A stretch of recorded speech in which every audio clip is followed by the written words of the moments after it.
My first job of today is to go and drop this off to a customer. We offer a cat pipe as a tailpipe. We got various tailpipe options and they're all V-band removable. And he's decided he wants a cat. He's already finished the car, and but luckily he's like 15 minutes drive, so there's no way I'm going to post it when I just go and drop it off for him. So I'm literally now going to drive to some farm and give him a cat pipe for his 180 swap MR2. It must be so very slightly bent because it's not even that bad.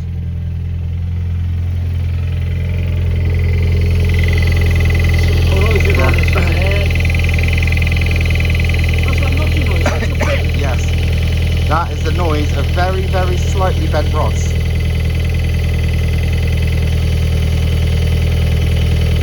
Well, you can soon fix that. Hopefully this weekend. Then we get some choo-choo noises again. Yep. Oh no, this is the one that makes all that Star Wars. Yep. Oh, I didn't realise you had the fancy coils on it as well. I forgot about that, yeah. IBR8 coils, you see, so now it's a V10 something. 50 horsepower. Yeah, because they're red.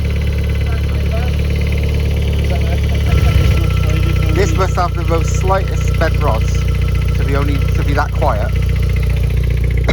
Hey, you took me here. Exactly. I bet it would drive around for ages. I think it did You wouldn't want to boost it anymore. It did about 10 miles this week. Yeah.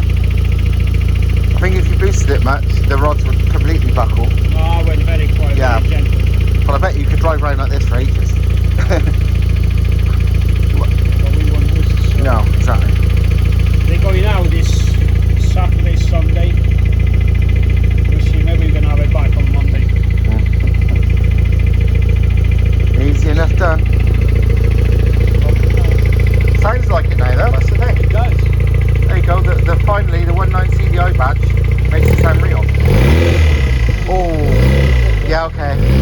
At idle it's okay, but yeah, that's less okay. Yeah. Yeah. Hold the hair anymore, that we have to. No, exactly. Have you got the engine? No. I bet you everything is good, it's just those roads, so. Thomas is actually, this is something we always tell customers to do, is check and adjust the actuator on a car, because especially this has had a replacement turbo, and it's like if you don't know what the actuator's been doing, you know, I was set, it might not be right, and it often isn't, because none of these turbo people, they never check them on the car, and this one we reckon, you know, needs about half a turn of slackening off, nothing much. So, is that the bolt for it? Oh my god. That doesn't fill me with confidence for a brand new, supposedly rebuilt turbo. The bolt is non-existent. What the hell?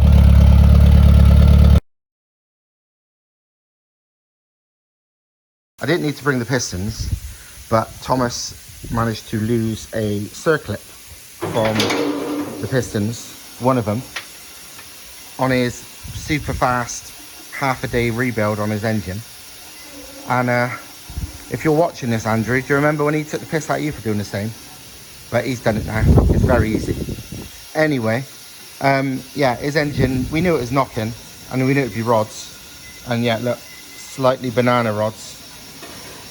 Didn't damage anything, so good times. But yeah, they were slightly bananaed. But he's put max speed, he's whipped the head off already, put some max speeding rods in it, reused the bearings because they were like new. He's actually going to reuse the head bolts, which technically you shouldn't because they're stretch bolts, but they look perfect, and Thomas is, you know, impatient. Basically, there is got the ARP bolts, my old ones, somewhere, but we don't know where they are, so Patience says fuck it, they look fine. And you know, get the car, it should be back on the road, and well, later today. So yeah, I wasn't even sure what engine this was, whether it was a BAM or not, so I brought both types of pistons for him.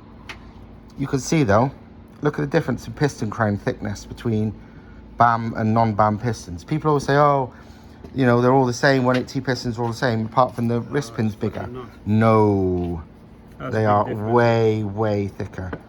Don't get me wrong, people have made over 500 on these, no problem. These are brilliant pistons, but the fact that people have made over 1,000 on these is not a surprise when you look at the crown. For some reason, don't know why, there's two different types of wrist pins on like the 20mm wrist pin ones. There's ones that look like this, and the ones that are like a bit concave like this. Don't know why. Gasket. Yeah. So Well, here's another that's a treat. here's another weird thing. So, different head gaskets look different too. That one is a gold one. Yeah. Most of my ones haven't been gold.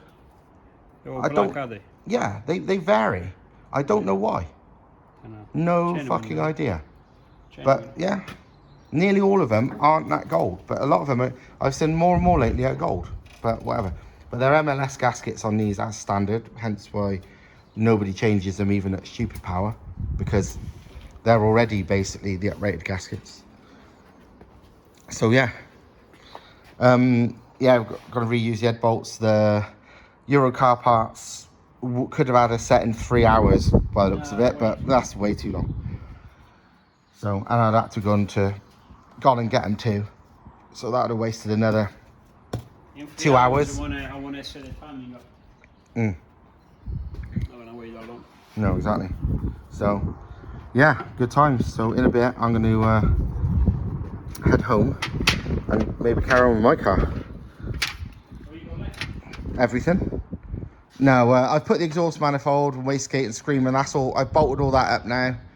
I got to put the turbo on, then bolt the exhaust on, then the inlet and everything really. But yeah, not a lot, but a lot. Had a delivery of a new batch of looms this afternoon. Lots and lots. Power wires, everything. Although I reckon at least half of these are already basically accounted for, paid for customers. And so yeah, if you want any, I'll grab them soon because they're going to go out of stock again pretty quick. And while we can, we get them made in batches, we're still at the mercy of suppliers and the loom makers at the mercy of his suppliers and so on. So sometimes you still have to wait, sometimes, so yeah, if you need a loom, grab them while you can. We've actually there's been a hell of a lot of deliveries in the last few days. In fact, this place is jammed full of stuff. This is actually a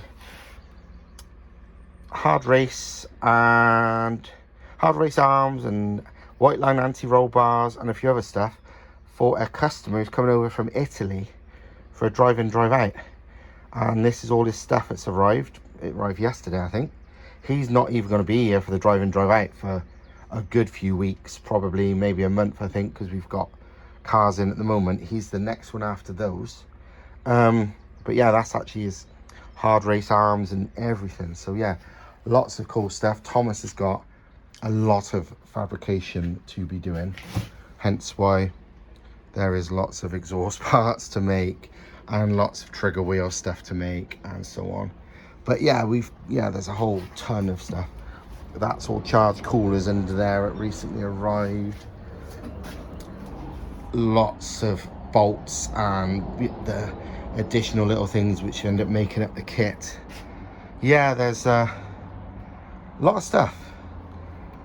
We're actually waiting on another 10 sets that'll be here soon, but the billet adapter plates we use for the 180 swap for the rear mount especially is they are pretty sexy.